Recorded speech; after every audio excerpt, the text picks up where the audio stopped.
is Eyal. I am the country director of CSPII in Israel, and this is the presentation on the 5 principles of the Islamic doctrine. We will discuss the Trilogy, Kafirs, political Islam, dualism, and submission. Let's start with the Trilogy. The Trilogy is the 3 books that make up the foundation of the Islamic doctrine, and these are the Koran, which contains the words of Allah. From Islamic perspective, these are only the words of Allah. So it's not the words of Muhammad, only Allah.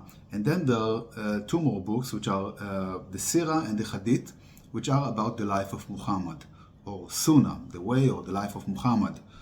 The Sira is the biography of Muhammad's life, and the Hadith is a collection of thousands of things that Muhammad said and did, the traditions of Muhammad. So, if we have to sum up what is Islam, we would say Islam is Allah and Muhammad, or Quran and Sunnah, or Islam equals Quran, Sunnah, Quran, Hadith, and Sira. So the Quran is Allah's words, and from Islamic point of view, it is complete, perfect, and immutable for all times. The surahs are not in chronological order. So this is something that makes the Quran hard to read and understand. It has often been said that it's hard to understand the Quran, and this is one of the major reasons why. As you can see in this chart, which shows you the chronological order of the writing of the surahs, or the chapters of the Quran. So on the top you see the timeline starting from 610 until 632, and you see how chapters that were written early on end up in the end of the Quran when you open the book today, and the chapters that were written towards later period appear in the beginning of the book. What happens is that it's arranged in a way that the longer chapters are in the beginning of the book and the shorter ones are in the end. It's not perfectly aligned that way, but more or less this is the order of the book. So it's quite hard to understand because it jumps from period to period when you read it.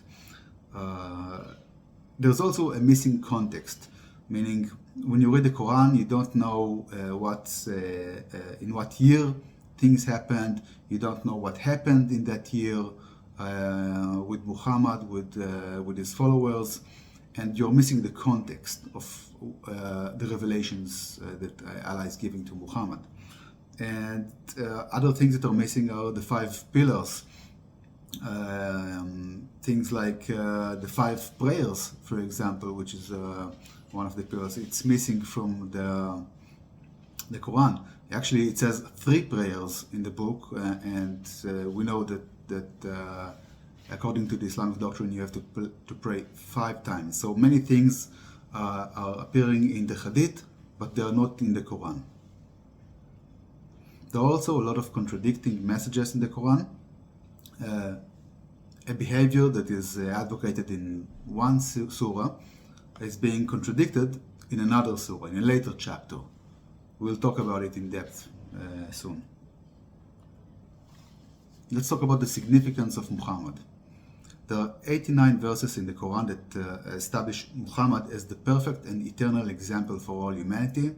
For example, Quran 7:158 says, follow him, that happily ye may be led aright. It means, I'm probably reading it wrong, it means follow him so you may be guided, so you may be led and know how to be a Muslim. So in order to know how to practice Islam, you need to watch Muhammad, what he's doing, what he's saying, and follow him.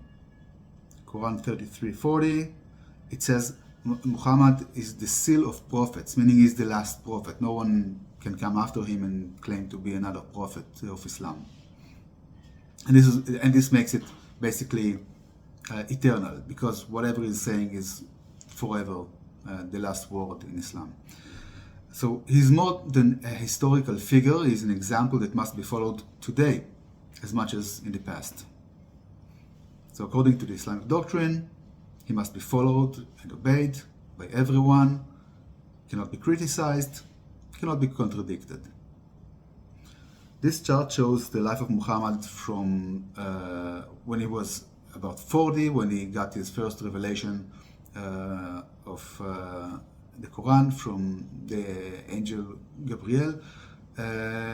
He started at 610, and for 13 years, while in Mecca, he managed to convert 150 people to Islam, and in the next 9 years or 10 years, he managed to convert 100,000 people to Islam. Now, what was the big change between the two periods?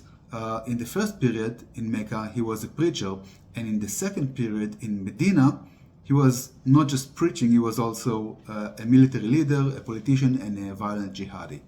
And we see how that roles contributed a lot to the success and the spread of Islam. Let's talk about Muhammad's early life, his childhood. He was born in 570 in Mecca. His father died before his birth. His mother died when he was 6. He grew up with his grandfather and later with his uncle Abu Talib. His uncle had a Christian friend, Waraka ibn Nawfal, who had knowledge of the scriptures, including the Torah and the Gospel. And this is very important because we see that Muhammad grew up in a house where he heard stories from the Torah and the New Testament. So he had knowledge of these things. He heard it in his home.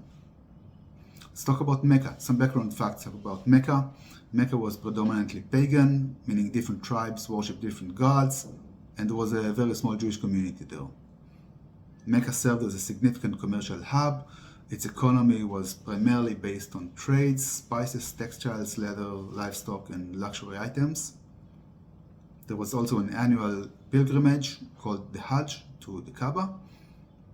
And the Kaaba also served as a focal point for Arab pagan rituals and ceremonies, and this fact contributed to its economic significance. Let's talk about Muhammad as a preacher in Mecca.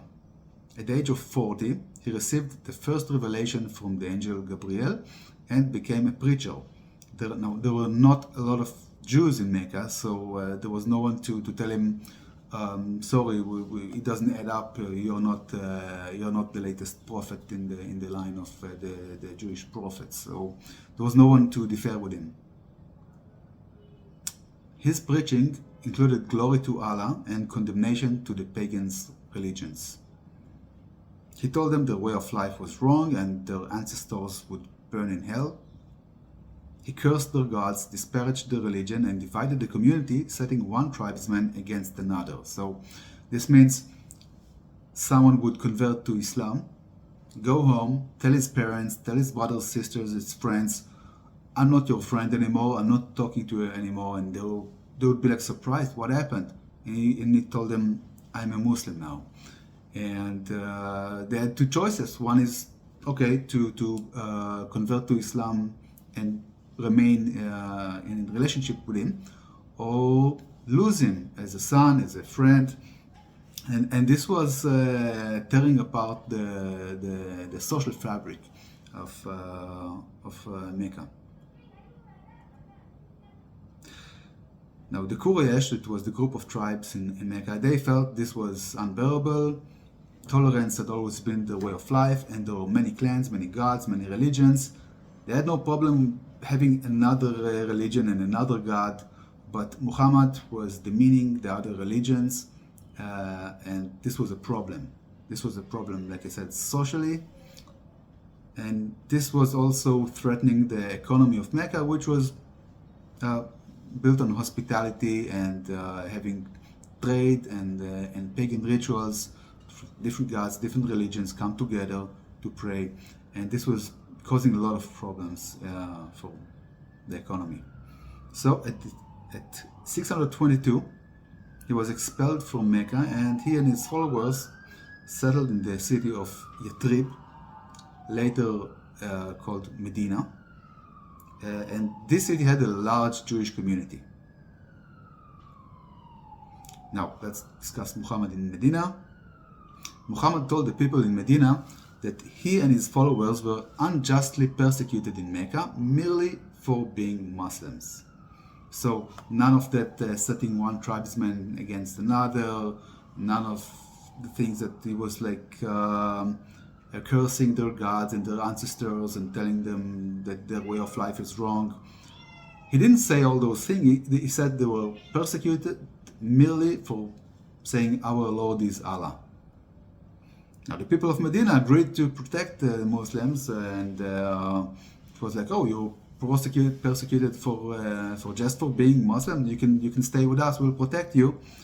The Jews, however, didn't agree with him as being a prophet. They didn't accept him as a prophet. So here in Quran 22, Surah 22, we see a reference that says sanction is given unto those who fight because they have been wronged, and Allah is indeed able to give them victory. Those who have been driven from their homes unjustly only because they say our Lord is Allah. Here we see how they played the victim card and say, oh, we were just expelled merely for saying our Lord is Allah. But it's very well documented in the Sira that they did not only that. They not only said our Lord is Allah, but they also said your Lord is this and that. Now, as a jihadi, once the Islamic community moved to Medina, they did not become farmers, they become robbers, and they started to robbing the Meccan caravans. So the people of Mecca, they depended on the caravan trade for their survival, and the Islamic community committed 7 attacks against the Meccan caravans. And not only did they attack the caravans and rob their stuff, they did it in the Rajab month, which is one of the 4 holy pagan months. You see, there were a lot of different religions and different gods, different pagan gods, but all the pagan groups, they agreed on 4 holy months for all the pagan tribes. And in this month, there's no fighting, there's not even carrying weapons. And Rajab was one of those 4 months, and those 7 attacks happened in that month. So it was kind of like easy target to attack an unarmed people, unarmed traders. And in the last attack, one man from Mecca was killed. So you'd expect the Meccans to retaliate and to revenge, but no, they didn't. What they did do was they sent an army to escort the caravan trade the next time, and like the Islamic community attacked, and they won, and this is called the Battle of Badr. It happened in 624, and this is a significant event. This was the first real battle between the Islamic community and non-Muslims. It was a result of non-Muslims trying to protect themselves from the Islamic community terrorizing their trade routes. So, 630, Muhammad conquers Mecca. 632, Muhammad dies. Let's just sum it up. He began his way as a preacher, and then he became a politician, slave owner, sex slave owner, and a military leader. He averaged an act of violent jihad every 6.5 weeks for the last 9 years of his life. In the last 10 years, from 2014 to 2023, there was an average of 42 deaths a day, or 600, 500 a year, as a result of someone following Muhammad's example. His example caused more than 270 million non-Muslims victims of violent jihad in the last 1400 years. This is the example of Muhammad. Let's look at the relative size of the Trilogy texts. You can see that the Quran is only 14% the size of text relative to the entire 3 books. Sira takes 26% and Hadith takes 60%. Why is this significant? It is significant because we can see that, like we know, Quran are the words of God, and Sira and Hadith is about Muhammad. So we can say that the foundation of the Islamic doctrine is 86% Muhammad, and 14% Allah.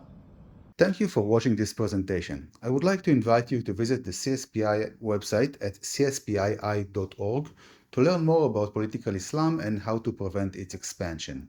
We are a non-profit organization and are always looking for volunteers who want to peacefully protect our culture and freedoms through education.